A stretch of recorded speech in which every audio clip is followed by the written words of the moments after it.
I'm Brent Smith, Chair of the Department of Sociology and Criminal Justice at the University of Arkansas, and we're here at the American Society of Criminology meeting in November 2012 in Chicago, Illinois, to interview Dr. C. Ronald Huff as part of the ASC Oral History Project. Ron has had a very illustrious career as a criminologist. He received his master's in social work from the University of Michigan in 1970, and then received his PhD in sociology from the Ohio State University in 1974. Notice that I said the That's Ohio right, State that's the correct name. His first academic position was at the University of California at Irvine, and then after a couple of years there, he moved to Purdue in 1976, where I had the privilege of meeting Ron, and he served as my dissertation advisor during his period there. He left there in 1979 and became director of the Criminal Justice Research Center at the Ohio State University again, where he stayed there until his early retirement in 1999, at which point he returned full circle back to UCal Irvine, where he became the dean of the School of Social Ecology, and then after a 10-year stint as dean, he remains on the faculty in the Department of Criminology, Law, and Society.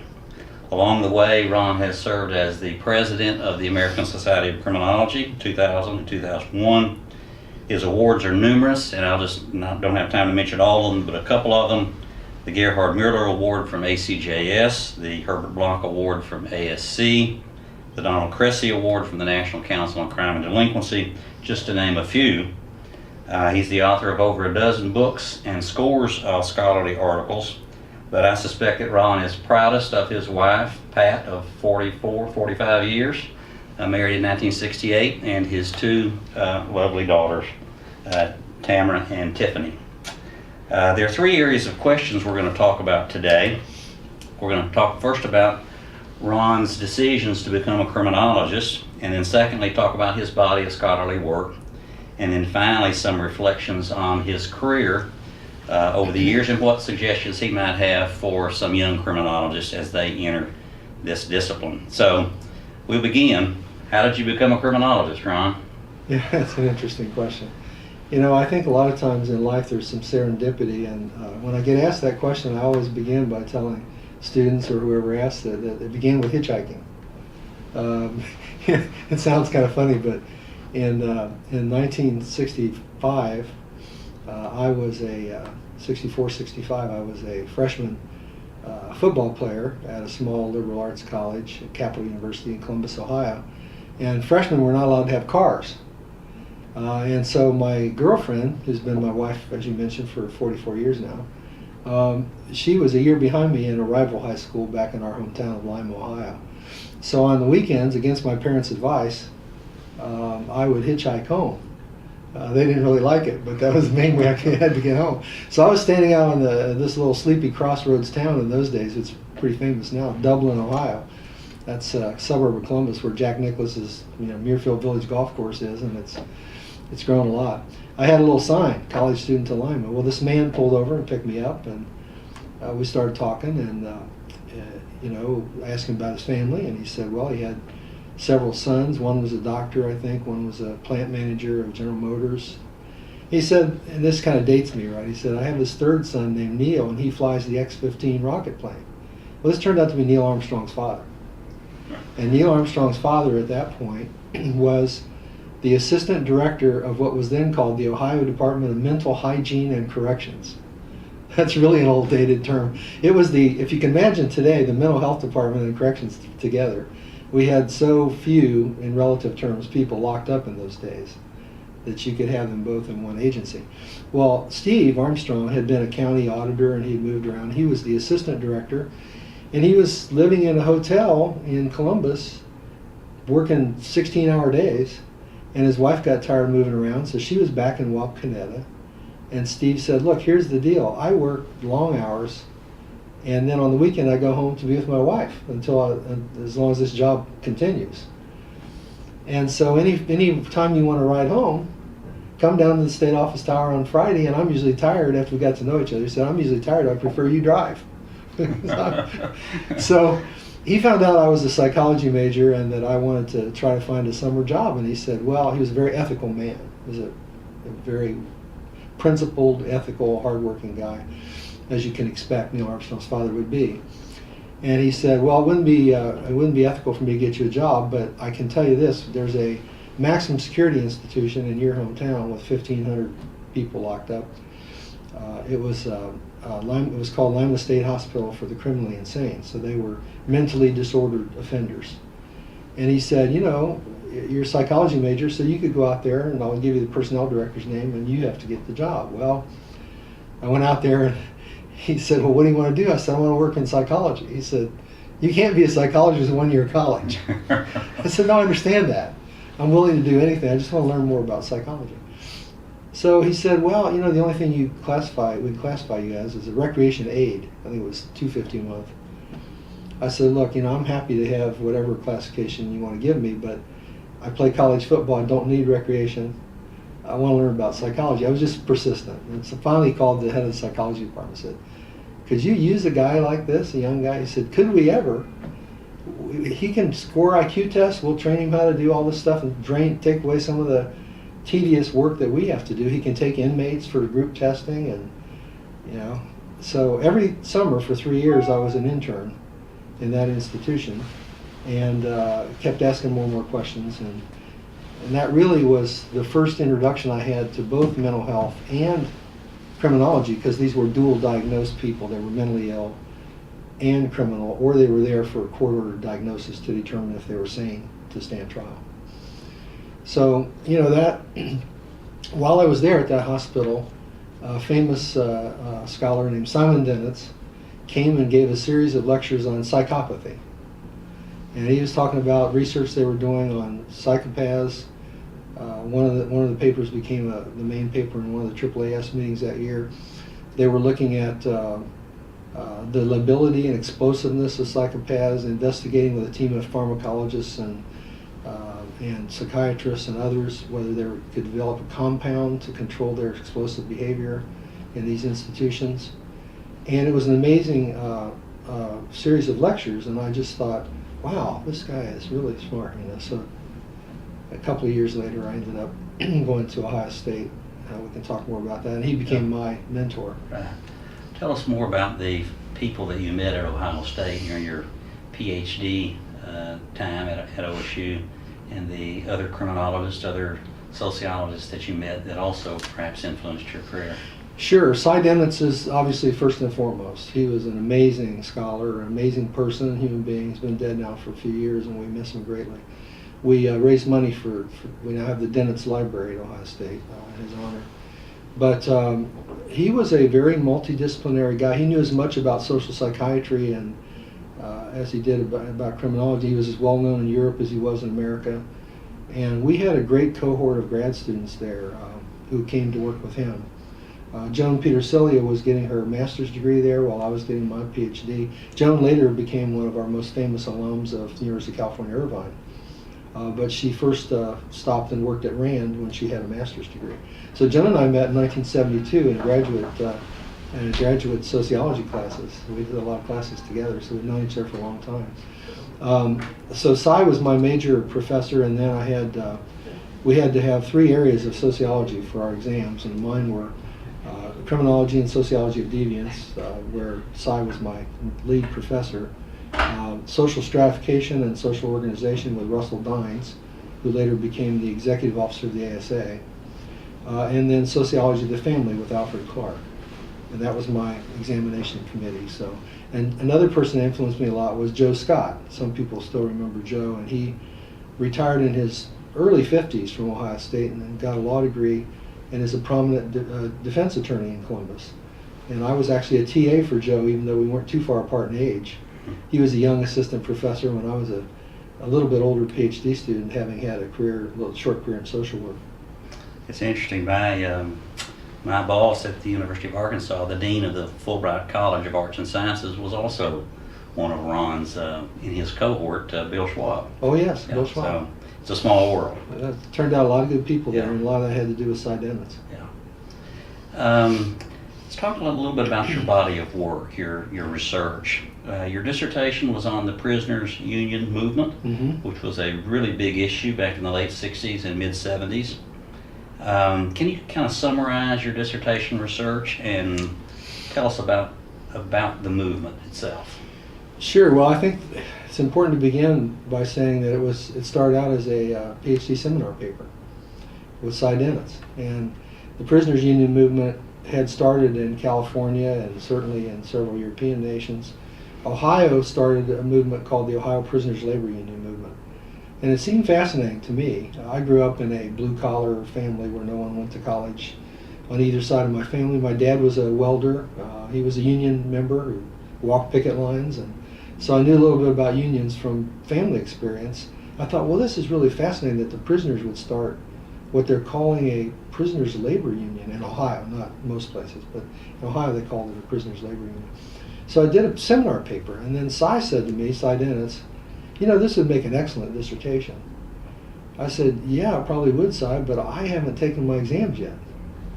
He said, well, you have two choices. You can either ask them to stop the movement while you take your exams, or you can collect all the data and go out there and bust your rear end, don't sleep much, collect all this data, and then you'll have your exams and you'll have your dissertation data ready. And it'll probably save you a year, which it did. And so I went to the Prisoners Union lawyers, and they gave me complete access to everything, and I went to all their meetings that I could possibly attend. The corrections department was very concerned about it, and so they allowed me to have access to the files of prisoners who signed a petition to join. And I did an analysis of who joined versus the general population to see if there were any different characteristics. It was interesting ethically because there would be things that would come up in the prisoners' union meetings that I couldn't share with the administration, and things the administration had planned that I couldn't share with the prisoners' union as an ethical researcher. So that was fascinating. And at the same time, my dissertation was primarily on Ohio with secondary analysis of California prisoners' union movement, which was started by John Irwin, famous criminologist who was an ex-convict. And when he was locked up, he had a lot of concerns about the conditions of confinement, and especially the indeterminate sentence. One of their main issues in California was abolishing the indeterminate sentence. Be careful what you wish for. They went to fixed sentences, and it was a law and order period where we had these long draconian sentences, and we're still suffering from mass incarceration, but sometimes you have these unintended effects.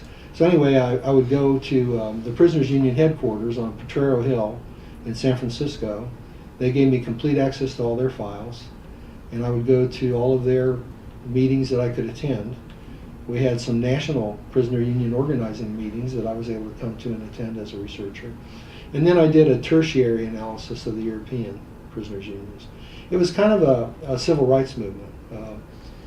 The whole idea was not so much as a labor union, but conditions of confinement, health and safety, the ways prisoners were being treated. And one of the things I said in the dissertation, Edward Shills, who was a famous sociologist at Chicago, talked about mass society and how the rights of people tend to be expanded from the center outward.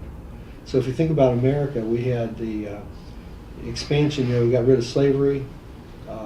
If you fast forward, we gave women the right to vote. If you think about modern day, I think, the civil rights issue today might be something like gay marriage. It's a huge issue in America. So we've always had these issues about whose rights should be expanded. And of course, the courts had ruled that your rights don't stop at the prison gates, as they used to actually think that they did. So prisoners began to get more rights. The prisoners' union made some demands, which were really conditions and ways they wanted to be treated. And even in the Scandinavian countries where they had a prisoners' union, you'd think, well, they didn't have very many demands because they're treated so well compared to what's happened in the U.S. But it's relative deprivation. They still had grievances in Scandinavia. How did your background in social work? Well, one more thing about that is that one thing I said in the dissertation is, having worked in a maximum security institution, there's always been bargaining.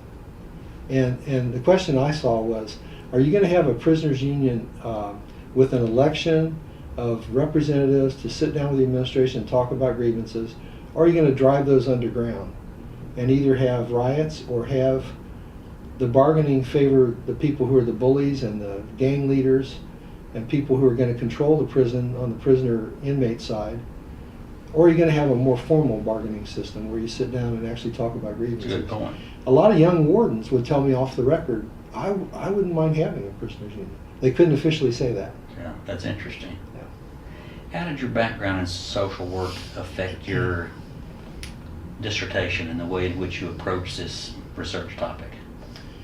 Well, when I worked at Lima State Hospital, I was there, as I said, 3 summers as an intern.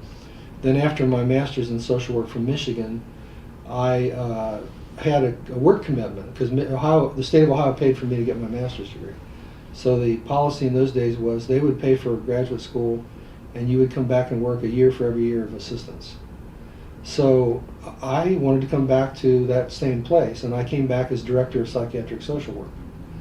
Knowing that I was going to do that and knowing some of the problems that existed, I did some of my graduate term papers at Michigan to get feedback from professors of mine, and I laid out some things I wanted to do to reform that institution and reorganize the social work department, try to cut down on the brutality that I witnessed when I was there.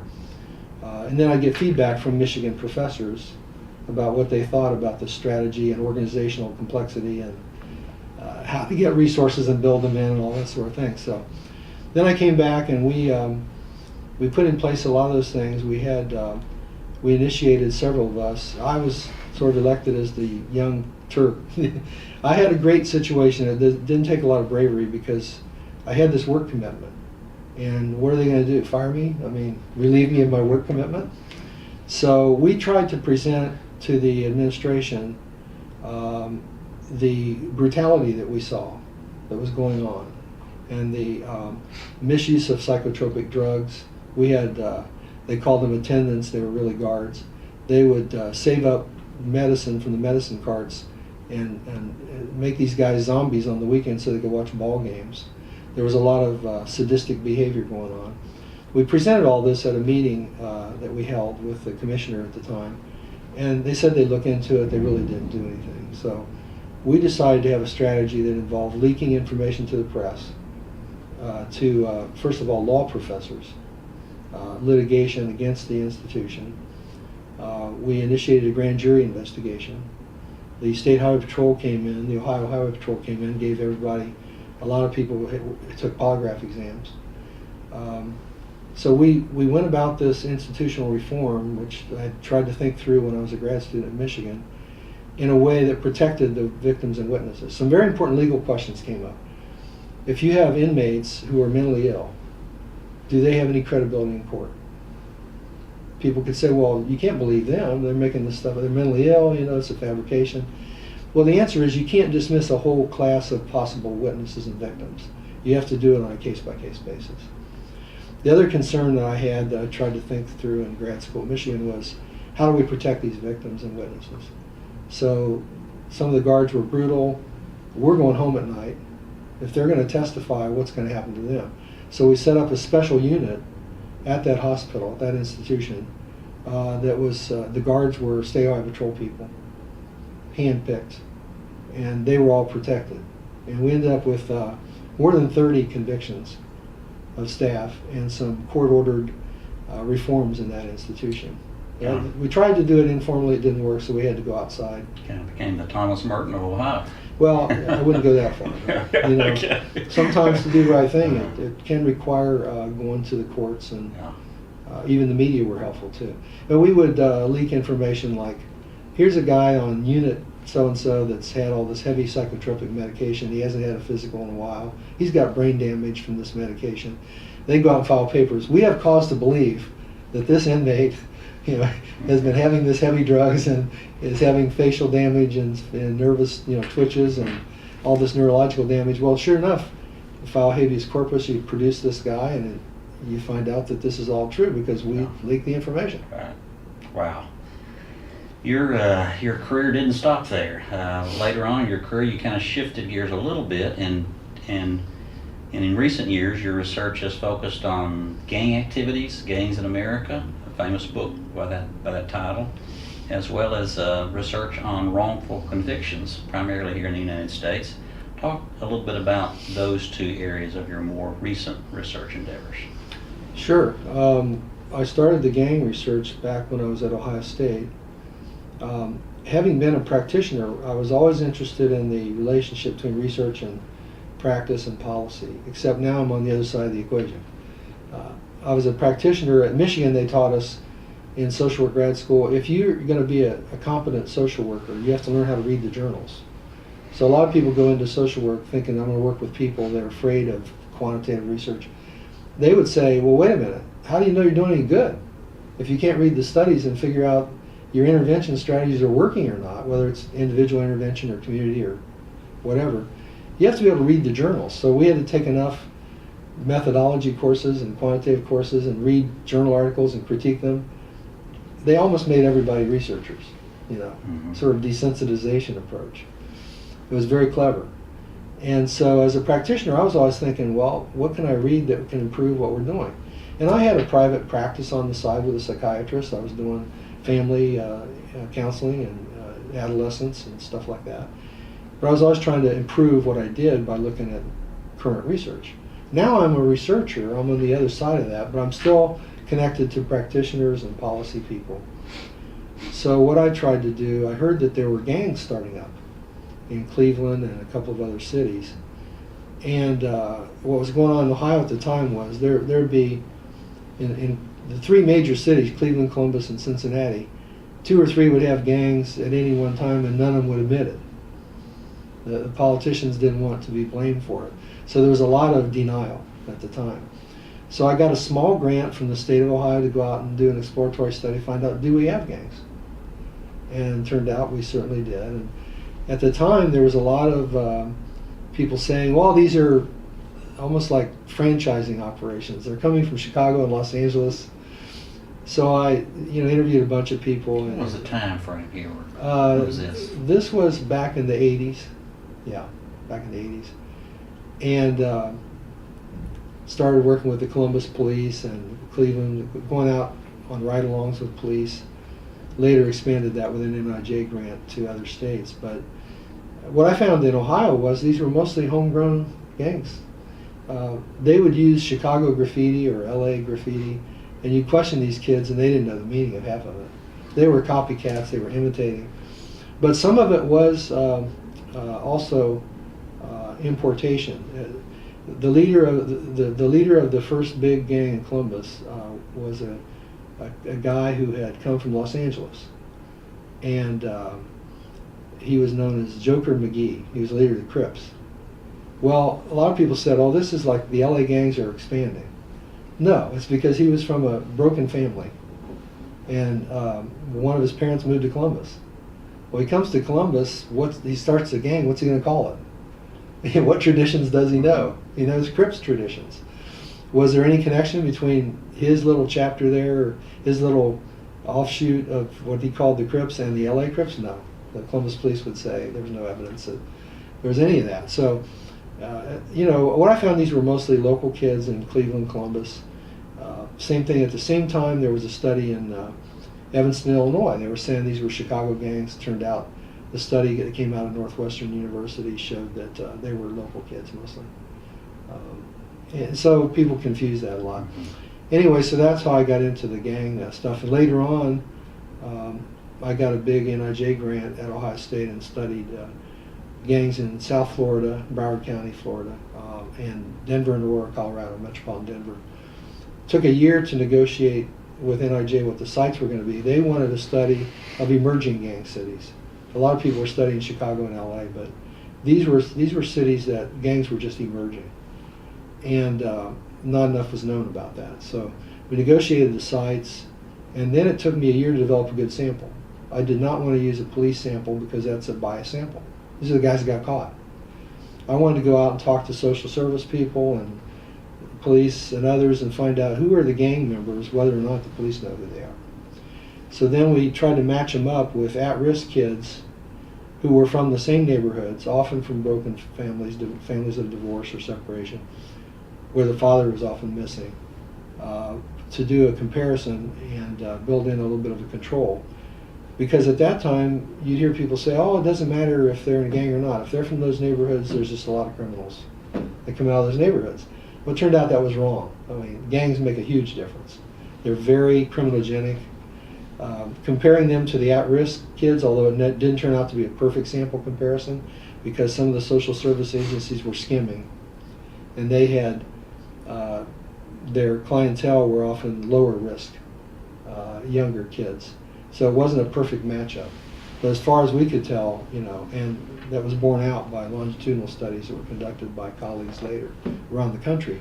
Gangs are highly criminogenic, and these young people are more involved in crime when they're in a gang than they are before they join or after they leave. We've proven that by a number of studies. So then the other area is wrongful conviction. That started with a dissertation with R.A. Ratner from Israel, who was my PhD student at Ohio State in the John Glenn School of Public Affairs. R.A. has gone on to have a great career as a dean at Haifa and college president over in Israel. He and I were trying to figure out a dissertation topic for him. And at that time, Ohio State had some distinguished visiting professors, Ken Boulding in public policy. Ed Sagarin was visiting in sociology. So, like a lot of good ideas, we went to lunch one day at a Jewish deli across from campus. And Ed said, R.A. and Ron, there's a big gap in the literature on wrongful conviction. We had these early studies, and nobody's really been addressing it. I think it would be a great dissertation topic. And so we doodled some things on napkins and ended up choosing that as a way for us to begin our collaboration, first with his dissertation project. And we later turned that into a book. By that time, Ed, who had done a little bit of early writing, had passed away. But his name's on the book, and it was called Convicted but Innocent, Wrongful Conviction in Public Policy. And this was before the Innocence Project. Barry Scheck is always kind enough to point out that we were doing this work before the Innocence Project. We were talking about this problem. And of course now we know more with DNA. We've had 300 DNA exonerations as of a month ago. But back then you would talk about wrongful conviction, you'd get a reaction like, why are you wasting your time on this when all these guilty people are going free? So I thought, how do I answer this? I can't say to a general audience, there's an inverse relationship between type 1 and type 2 errors. Their eyes are going to glaze over. And I thought, I'm going to say to them, and I started saying this, to build a coalition between so-called law and order conservatives and civil liberties types. I said, every time we get the wrong guy, the real offender's still out there and maybe visiting you and your family soon. So think about all the crimes, rapes and murders and stuff that are committed by the actual offender while the wrong guy's locked up. And we tried out case studies. And people are now much more aware that this is a public safety issue and not just some liberal, civil liberties kind of issue. But it is clearly both. And in fact, as I have a big class in miscarriages of justice with 100 students every term. And as I point out to them, if you have, to me, miscarriages of justice is a broader term than wrongful convictions. So I tell them wrongful conviction means an innocent person got convicted. Miscarriages of justice includes a guilty person going free. That's not fair to the victims. It's not fair to public safety. But every time we convict the wrong person, you have two problems. You have an innocent person going to prison and a guilty person who's free. If you let a guilty person go free, you've got one problem. If you convict the wrong person, you've got two problems. Yeah. So it's a huge issue. And that's been expanded now to conclude that. In 2001, when I gave my ASC presidential address, Martin Kilius was in the audience. He was the founding president of the European Society of Criminology. And Martin said, I sat there listening to your presidential address on wrongful conviction, which was later published in Criminology. And I thought, does this ever happen in Switzerland? And he went back and started looking into it. He said, there were a few cases where some prosecutors were unethical. Unlike here, where virtually nothing happens to these prosecutors. When they do that there, they're ruined. The roof falls in on them. They just don't tolerate it. So I said, Martin, in my other area of research, gangs, Matt Klein and some colleagues from Europe have started the Eurogang project. And I'm a member of that group, although I'm not very active in it because I'm doing other things. And I think we should do this with wrongful conviction. Why don't we get a group of scholars around the world and start studying different kinds of justice systems and compare the errors that are made and find out what difference does it make if you have an adversarial system, if you have a continental inquisitorial system. So we got a grant from the Swiss National Science Foundation, held a conference in Bréau-Brigels in the mountains of Switzerland. It had people from Canada, the United States, much of Europe, and we held that first conference to exchange ideas. And we turned that into a book, and later Martin and I did a Temple University Press book on wrongful conviction. We just finished our second book with Routledge Publishing, where we're again looking at Canada, the U.S., and much of Europe, and trying to figure out what causes these errors, how can we design some remedies to reduce this problem around the world. It's really been fascinating. I know you've done a lot of expert testimony in this area, particularly this area of wrongful convictions, but of these three major areas of research, which of the three would you consider or think that you've made the greatest contribution to criminology? I think I'll leave that to others to decide, but I think a lot of that turns out to be decided down the road. We think about what are lasting impacts. It's for others to decide in future years. My guess is it'll probably be wrongful convictions, just because there were generations of scholars looking at gangs before me. Walter Miller, and Thrasher, starting with Thrasher, Walter Miller, some great scholars. And then more recent times, of course, Malcolm Klein, my colleague at Irvine, Cheryl Maxson. There have been a lot of good gang scholars. There has not been much attention to wrongful conviction. So as far as more unique contributions, I think it'll probably be that. I think on the gang stuff, I'll be able to teach a unit on gangs at the FBI National Academy and work with different law enforcement agencies and social service agencies. When Clinton was president, I had a chance to address some federal agencies, and I told them, we're not going to make much headway until you all have less turf than the gangs do, because they often don't coordinate their efforts. And so Buddy Howell, who used to be at OJJDP and just did an amazing new book that we're going to talk about here at the meetings, Author Meets Critics, on gangs in American communities. Buddy used me as a consultant with OJJDP on designing gang strategies. So I think I've had a chance to have some impact in not only as an expert witness, but in working with different agencies. I worked with the state of Hawaii for many years in trying to develop their approach to the gang problem. And the first thing I told them is, I put up a slide, here's the mistakes from the mainland. Don't repeat these. You're not going to be able to arrest your way out of this and build prisons and stuff that's going to contain this problem. And the first meeting I attended, I said, well, I looked at the gang data and I looked at the census data, and it looks like the main actors in the gang problem here are, the correct pronunciation I learned is Samoan, not Samoan, Samoans and Filipinos and part Hawaiian kids, but they're underclass kids. And they're interchangeable with a lot of our kids in the mainland, except ours are more other minority groups. And I said, I look around the table at these high-level advisory committees, I don't see Filipinos and Samoans. So if we're going to deal with this, we have to get the communities involved. It's going to be the responsibility of the Samoan, the Filipino, underclass communities to help work with us on this problem. It shouldn't be top-down. So we designed that. We reduced the number of incarceration slots that were being used in Hawaii. We shifted it much more to a community-based focus. A lot of the credit for that goes to a guy named Wayne Matsuo, who passed away, unfortunately.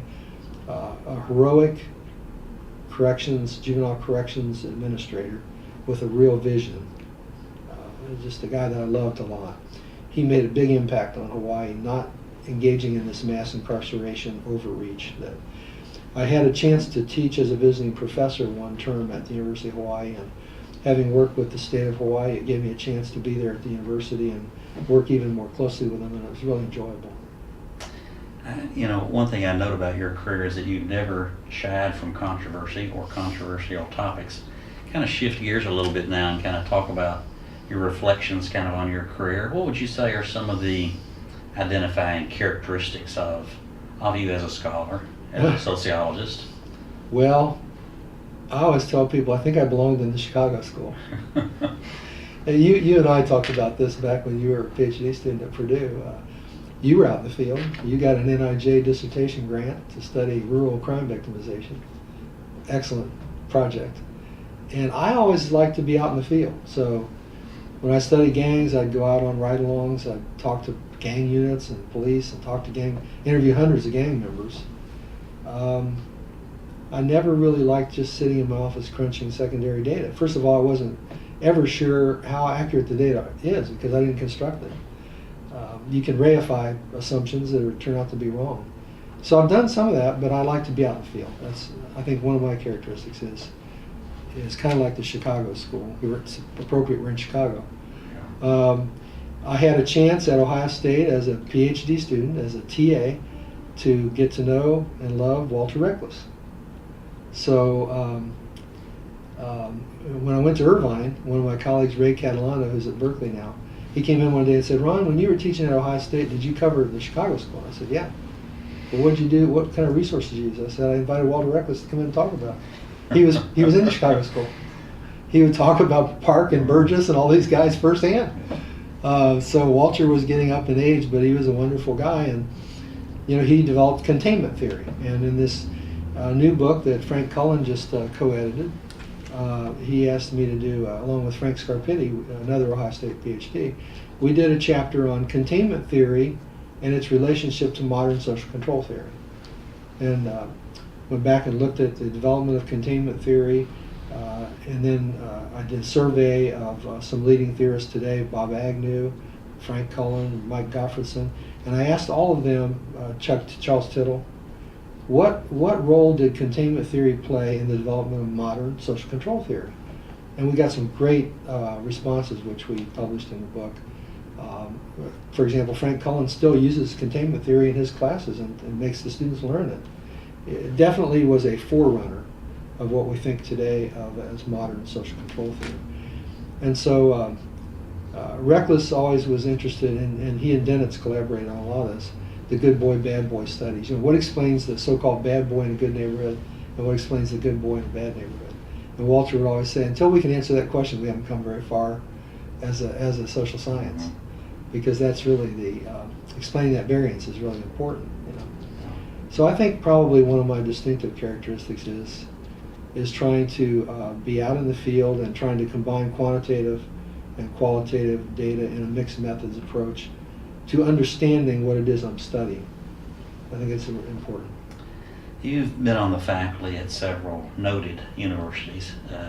Started at UCal Irvine, and then back to Purdue, and then back to Ohio State, and then from Ohio State back to UCal Irvine.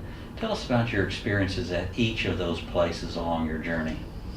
Sure. Well, at UC Irvine was my first academic position, and I got to work with some great people. Gil Geis, it's appropriate to mention Gil because he passed away this past weekend. I was with him in the hospital before he died. He helped welcome me to UCI in 1974. He was a major prolific scholar. Taught me a lot about writing and about going out and getting field-based data. Gil had started as a newspaper reporter before he got his PhD at Wisconsin. And he was an amazing influence. And John Monahan, who's now at the Virginia Law School, was there with me then. Bob Meyer was there. We've had some really great people there. Some of us were young assistant professors who moved on. And it was a younger university back then. We had about 8,000 students. Today we have 27,000. So it's a very different place. And at Irvine, I was a typical assistant professor, except that the day after I arrived, Gil Geis welcomed Ross Connor, who got his PhD with Donald Campbell at Northwestern, and was a social psychologist who specialized in evaluation research.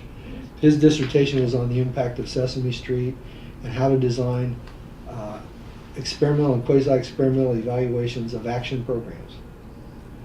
And Gil called us into his office and said, "Hey, the ABA has this project coming up to evaluate these correctional reform programs, criminal justice reform, it's mostly corrections, around the country, and they need evaluators. And I thought, with Ross's experience as an evaluator and your experience, Ron, in corrections, and I'll work with you guys, we can go after this project and make a proposal. So we flew to Chicago to the American Bar Foundation headquarters, and David Ward was on the selection committee, Hans Maddock, there were a lot of these people, and we got the project. So Ross and I were evaluating these. What they're trying to do is use bar associations as agents of reform, and not using their own money, but using the Edmund McConnell Clark Foundation money. And so we were evaluating projects in about 40 states, field-based action research projects coordinated by these bar associations.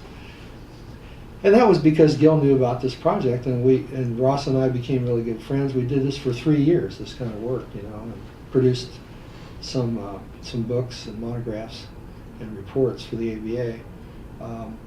And so that was the main thing that was happening when I went to Irvine. When I went to Purdue, I had the opportunity to meet you and work with you on your dissertation, get to know you as a person, which was really rewarding.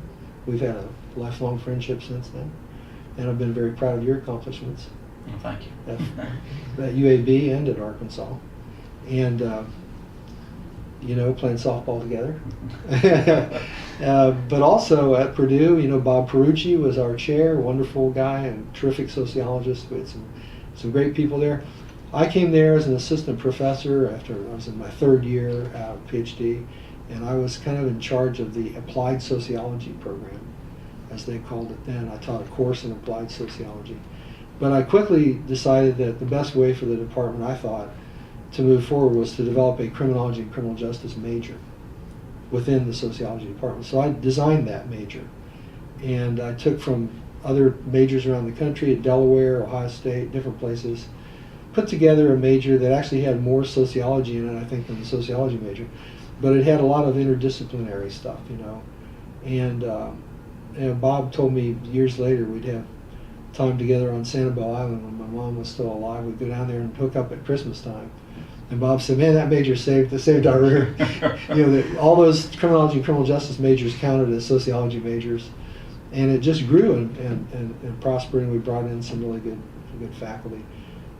So that was, I think, the main thing that happened at Purdue. I think your dissertation on rural crime victimization was an important thing that I got to experience in my few years there, and you certainly published quite a bit from there. And then Ohio State, I was director of the Criminal Justice Research Center. That goes back to Harry Allen, was the first director of that years and years. He's a former AFC president. Had directed that years ago before I arrived. And I directed that for 20 years. It was a typical criminal justice research center where we got grants, and we tried to bring together faculty from across the Ohio State campus to be associated with the center, stimulate each other, have seminars and so forth. But then in '94, I was in the School of Public Policy and Management. It's the John Glenn School of Public Affairs is the name we have now. The director of the school left to go be senior advisor to Donna Shalala at HHS. And so I decided that I would put my name in the hat to be the director of the school. Public policy school, and I was chosen by the faculty and the dean to be the director. So I spent 5.5 years as director of the John Glenn School of Public Affairs, and at the same time I was doing my big NIJ gang study, so that kept me up at nights. Didn't sleep a whole lot back then. Then, after 20 years at Ohio State, and my wife and I had decided that when our daughters were grown, if the right opportunity ever came along for both of us, we'd like to move back to Southern California and spend our years there, the rest of our lives in Southern California. We liked living there a lot. The dean's job came up, open at UC Irvine, and I talked to some people on the faculty, and they said, it's going to be very competitive, but you could go. So I was fortunate enough to be selected, and went back and served as dean for 10 years at UCI. And we had a lot of success. I think our criminology program is highly regarded. It's not a typical department. It's criminology, law, and society. So only half of the department are really criminologists. The other half are law and society, and yet we're ranked, I think, 4th or 5th in the rankings among PhD programs. And as dean, I was proud of that, and also in psychology and social behavior is highly ranked. Planning, policy, and design department, which is urban and regional planning, is highly ranked. Was able to hire 47 faculty in my 10 years as dean in our departments, and also developed 12 research centers. When I first came there, I said, I'm from the Midwest, I've seen enough silos, and we're not going to have silos. So the big hits are going to come across disciplinary boundaries, and I'm going to give you seed money, and we're going to create research centers. And so let's think imaginatively how we can combine these things. And then I got some space in another building where we housed centers where people could come together and not be constrained by their physical surroundings in their own departments, because I wanted them to work across departments. And then I said, I'm going to control this space as dean and review it every year. And some people will keep it and some people will lose it, but they got to be doing these things. So we created 12 research centers in my 10 years, and we hired 47 faculty. And then I decided to go back to being a professor here when I was, I guess, 63 years old. I thought 16 straight years of dean was enough. UCal Irvine, I suspect, is kind of noted for the number of presidents or former presidents of this society who serve on its faculty there. I think during your first year as dean, you were also then elected as president of the American Society of Criminology. Can you tell us a little bit about your experience as president of ASC and where you think the society is headed? I know this was the year you were president was a very turbulent year in American society. It was the year that the 9/11 attacks took place, and so there were questions that were made of sociologists and criminologists about how to deal with this kind of an issue. Tell us a little bit about that particular year in your career. Well, yeah, it was really one of the best honors in my entire career was being elected president of ASC. It's certainly something I never expected to happen. And when it happened, I was really felt honored by it, because it's been my intellectual home since 1973 when I attended my first ASC meeting at John Jay College. We didn't even have a hotel in those days.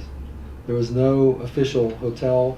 You just found wherever you could stay, and it was a much smaller, mostly Eastern-oriented group, which is why the Western Society of Criminology formed, because of the ASC was more dominated by Eastern criminologists.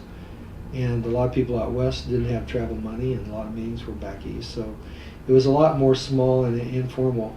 And my first meeting in '73, I had the honor of winning the ASC graduate paper competition. And here we were in New York City on Saturday night at John Jay College in a huge auditorium in a segregated panel of the student papers. But you can imagine how many people showed up. I mean, we had this enormous auditorium, and the panel chair said, "Why don't you all just come up and join us on the stage?" So I thought, if I ever get a chance, I'm going to change this, and the student papers are not going to be segregated. Little did I know, 3 years later, I'd be co-program chair. When Gil Geist was elected president of ASC, he came in one day and said to Bob Meyer and myself, Bob Meyer has since left Irvine and has had a very successful career elsewhere, but Nebraska, and he said, "I want you two guys to be the program chairs."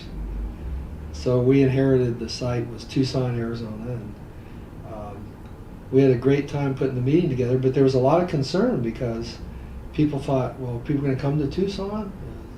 Mostly people are used to going to eastern cities, and I said to Bob, well, why don't we had room for 52 panels. It was the biggest meeting in the history of ASC. At that point, it was 52 panels. Now we have about 1,000, I think. But I said, why don't we take half the panels and get the superstars to chair them and let them do whatever they want. And the other half the panels, let's let the membership propose what they want to propose. Well, we had a record attendance because we had all these luminaries on the program.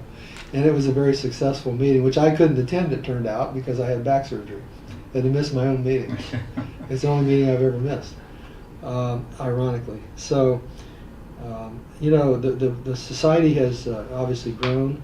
And when I was president, you just have 1 year You're really on the board for 3 years. You're on the board as president-elect, then as president, and then as past president. But you really just have 1 year to really accomplish something. And Cy Dennett had always said to me, don't make the mistake of, once you're not president anymore, trying to be in the room with 4 or 5 presidents trying to control things. That's a nightmare. I never did that. So I thought, what can I do in my year? And I thought, well, I'm just going to try to focus on some priorities. The things I'm proudest of in the year I was president, and I didn't do this alone, we had a lot of help.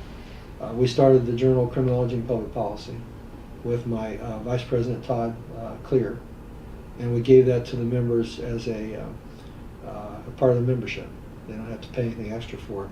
We always had the issue of how do you publish articles in the journal Criminology that might be controversial policy positions.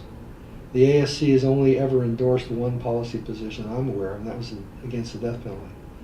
And a lot of times in organizations, if you endorse a lot of policy positions, you can alienate members, because not everybody will agree on every one of these policy positions. But we thought, well, we need an outlet for policy research, and this is a journal where we can have people writing about policy issues without taking a vote to endorse a policy issue, because we want to keep our members coming to the meetings and being committed to science and not polemics. So we developed that journal. The other thing I said to the board, we've never had an award for justice. We had the August Vollmer, which is the closest thing about career contributions to practice and policy.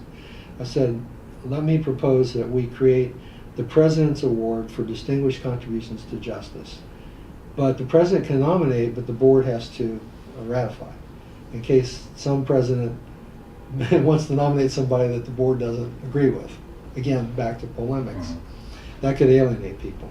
So I nominated Barry Scheck and Peter Neufeld to receive the first award for creating the Innocence Project. And I was proud of that, and they've obviously gone on to do great things. And then the third thing I was happy about was, I said to the board, we've got this wonderful graduate minority fellowship program, but that's not going to increase the number of minority criminologists. These are people who are minorities who have already chosen criminology. So if we think of a funnel diagram, we have to work on the front end of that funnel and get people into criminology who are minorities, not only subsidize people who already chose criminology. So why don't we have an undergraduate minority fellowship program, and we started that to try to increase the diversity in the field. Certainly in American criminology, we know that we lock up a lot of minorities disproportionately, and we don't have nearly enough diversity among the people studying the problem. Well, certainly you've had those kind of programs like that, and even in my own career, you certainly have had a tremendous influence on young scholars entering the field of criminology. What advice would you give young scholars today? I know it's a different field to enter today than it was when I finished my PhD. What advice would you give them today? Well, I guess I'd answer that in two ways. For doctoral students, I always tell our students something that Cy Dennett's told me, and that was, the university tells you not to take incompletes. Cy would say, I'm telling you to take incompletes. When you're doing a seminar paper, write it for a journal, not just for my class. And if I hadn't done that, I probably never would have been hired at Irvine, because my first 3 publications were from PhD seminars. I would write them for my professors and I'd send them off to journals. So my first 3, little did I know, after I arrived at Irvine, they told me, we had so many applicants for each position, we just sorted them into published or non-published coming out of grad school in 1974.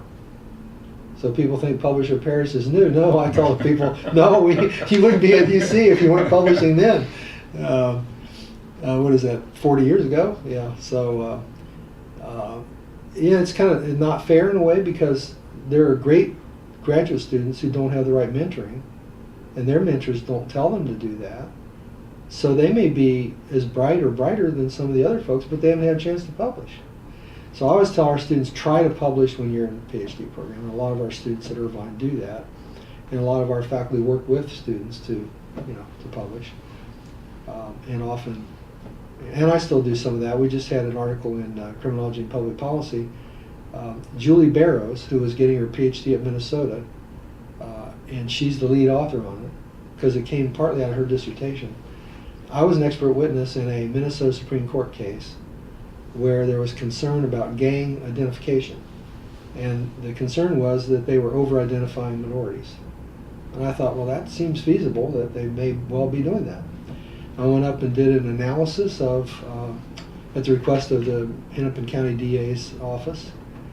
I found that they weren't overrepresented at any level. They had the most comprehensive, well thought out database I'd ever seen. I showed it to people in California, like Wes McBride. It's more, the quality control and everything is better than what we had. So I said to the DA, I've got to meet, who put this together, the way they do this in Minnesota? He said, well, there's a young woman named Julie Barrows getting her PhD at the University of Minnesota. She's a crime analyst for the Metropolitan Police. I said, I've got to meet this one. So I met Julie. I said, Julie, have you ever done any publishing? And she said, no, I've never published. I said, well, talk to your mentor, your advisor, Chris Eugen at Minnesota. See if he has any plans to write anything with you. And if not, I'd like to, and you'll be the first author. So, you know, our article, which came out of her dissertation primarily, was all of the statutes in America, in every state, that defines what gangs are and how they collect intelligence databases, what the Code of Federal Regulations say about gang intelligence databases, and could we go any further now in developing a comprehensive approach? Could we ever have something like a national gang database with all the jurisdictional fights and problems that we have and different definitions? Would it ever be possible? I said, well, you know, Matt Klein in the Eurogang group started out with the people in Europe saying, well, we have gangs, but not like you. And the answer is, neither do we. The stereotype of gangs that you think we have in America isn't what we have. So they would call them troublesome youth groups or whatever. But they developed now a working definition of the European and Americans in that collective, you know, approach. So why can't we try to do that for gangs? You know, Walter Miller said years ago, he said, we're not going to make much progress until we do something nationally, because these gangs now, especially, are highly mobile. Within one state, they're very mobile, across states, and even now, some evidence of international migration occasionally, although overblown by the media. So I think we should work on that, and I think that's an example of how I'm still trying to work with younger scholars when I can to actually learn a lot from Julie as a crime analyst. I think today, when you ask about advice, it would be for younger PhD students to publish seminar papers, send them off to journals, get feedback, revise and resubmit. And for other people, it would be don't just follow where the grants are. I was able to get adequate money to study gangs. I never got a dime to study wrongful conviction. We got you a dissertation to study rural crime victimization. REA never could get any funding to study wrongful conviction. It's amazing. You were studying rural crime victimization. You know, wrongful conviction was kind of a hot potato topic. It was hard to find funding. That didn't deter us. We still did it. So I tell faculty and students today, in terms of the sociology of knowledge, it would be very dangerous if we just did things that people want to fund. We're supposed to be pursuing knowledge wherever it leads. If you just pursue topics that the government or private foundations want to fund, you might be leaving out some really important things. So we went ahead and persevered and studied wrongful conviction with no funding. I recall in my own career once having the occasion where a proposal was approved for funding and it went to the very top, and word came back to me through a program manager. Well, it was approved, but they decided not to fund it, and the comment made by the decision maker was that inquiring minds do not want to know. So, very aptly put. It happens occasionally.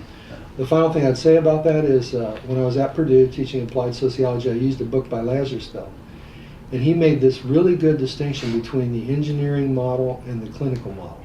Lazarsfeld, who of course was president of ASA and a great scholar, he said, you know, if you pursue the engineering model, as he called it, and you have a client or a grant, and you do what they want you to do, you're kind of an employee.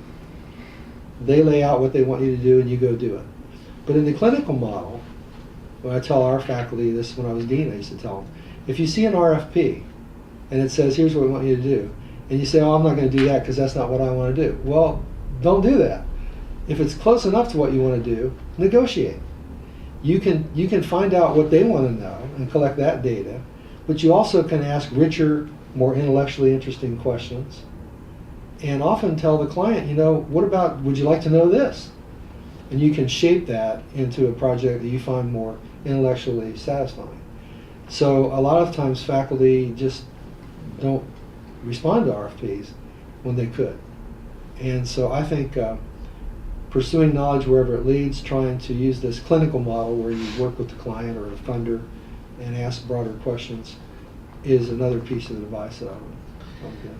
Well, we have almost come to the end of our interview here, but I have one final question I'd like to ask you. Where do you think that our energies need to be spent in the future as criminologists? What are some issues that are on the horizon that we need to be, we as criminologists and we as members of the American Society of Criminology, need to be thinking about, studying, those kinds of things? Sure. Well, I think that there's a few things we could do better at. One is cross-national research, comparative studies. I think a lot of times the best way to understand your own system is to compare it to other systems.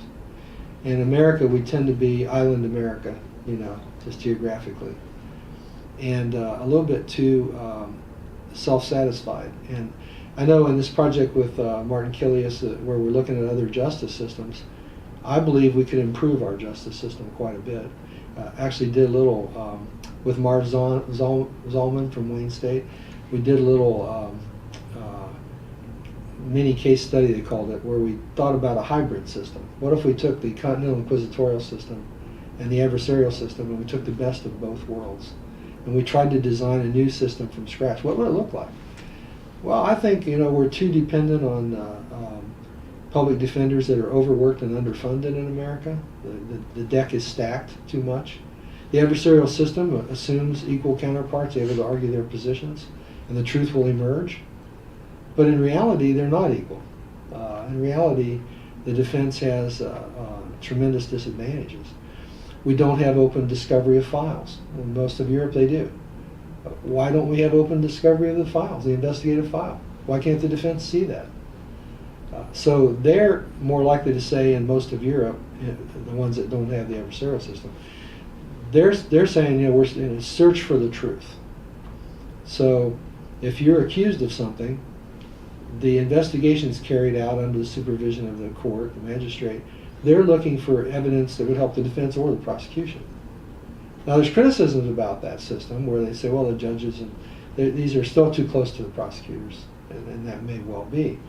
But here we have this very terribly underfunded public defender system where there's a lot of inadequate counsel. And I think we could do a better job if we had open discovery of files, more transparency, a little bit less emphasis on the importance of the defense, and better resources put into investigations to deal with these enormous caseload pressures that we have.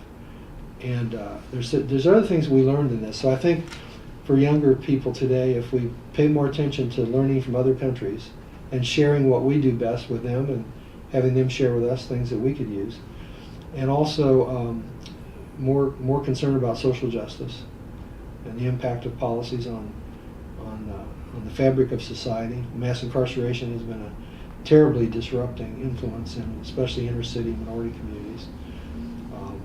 So comparative research, more focus on social justice, and finally a better job of working with policymakers.